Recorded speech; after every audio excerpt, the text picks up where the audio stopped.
Atrakinau naują baimę - neturėti namų, būti tarp sienų 4 ir nesijaus tarp jų savo.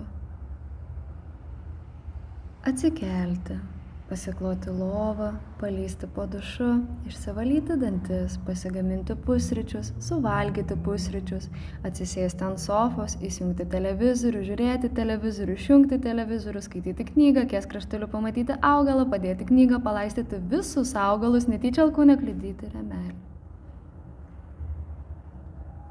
Ne savo rėmelį. Kas yra namai? Drabužiai spintoje, knygos lentynoje, augalų džiunglės, šakutės stalčiuje, buteliukai vonioje, katinas ant palangės. Namai turėtų būti jausmas, tiesa, saugumas, prieglobstis, pavėsis, tavo atodūsis. Atvirumas, šikimas pravėrus tualeto duris. Laisvė, šokiai ir dainavimas, lyg niekas negirdi ir nemato. Meilė, židinys kūrenamas vienos arba 2 širdžių.